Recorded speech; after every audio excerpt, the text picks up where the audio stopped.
વડોદરા શહેર દેશભક્તિ અને તિરંગા ધ્વજથી લહેરાઈ ઉઠ્યું હતું। ઠેર ઠેર તિરંગા ઝંડા જોવા મળ્યા હતા। હર ઘર તિરંગા યાત્રા નવલખી ગ્રાઉન્ડથી નીકળીને રાજમહેલ ગેટ, કીર્તિસ્તંભ સર્કલ, માર્કેટ 4 રસ્તા, વીર ભગતસિંહ ચોક, લાલકોટ બિલ્ડિંગ 3 રસ્તા, મહાત્મા ગાંધીનગર ગૃહ ખાતે સંપન્ન થઈ હતી।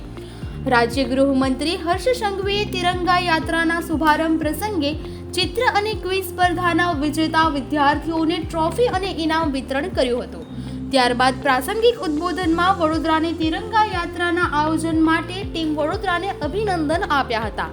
વધુમાં તેમણે જણાવ્યું હતું કે હાઈવેથી અંદર આવતા જ્યાં જોઈએ ત્યાં તિરંગો લહેરાઈ રહ્યો હતો। ગુજરાતની જનતાએ સાથે મળીને એક પછી એક રેકોર્ડો તોડતા જાય।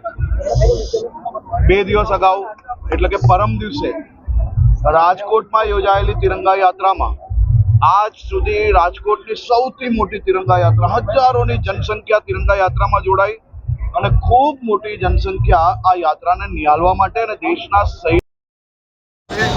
રાજકોટના રસ્તાઓ પર ઉંમરના લોકો સાથે મળીને ભારત માતા કી જયના નારા ગુંજી રહ્યા હતા। તિરંગા ચારેય તરફ લહેરાઈ રહ્યા હતા। દેશભક્તિના રંગમાં આજે આખું વડોદરા જાણે કે રંગાઈ ચૂક્યું છે।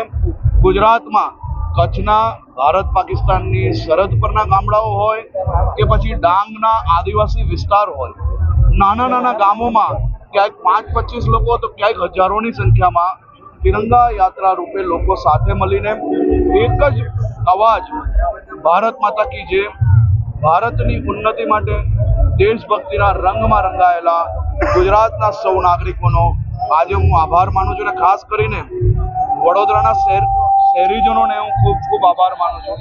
તમે કલ્પના કરો કે ભારે વરસાદ અને જ્યારે લોકો દેશભક્તિના રંગમાં રંગાવવા માટે આતુર હોય તો ક્યાંક ને ક્યાંક વરસાદ બી અમુક કલાક માટે રોકાઈ જાય।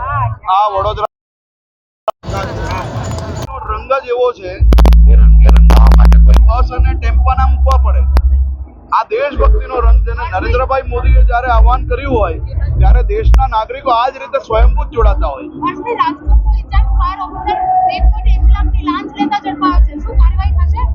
દેશભક્તિના રંગે જ્યારે આખું વડોદરા આજે રંગાયેલું હોય, હું આજે તિરંગા યાત્રા માટે ખાસ વાત કરવા આવ્યો છું। આ બાબતની જાણકારી હું પોલીસ કમિશનર અને એસીબીના માધ્યમથી આપ સૌ લોકોને જરૂરથી આપવાની સૂચના આપીશ।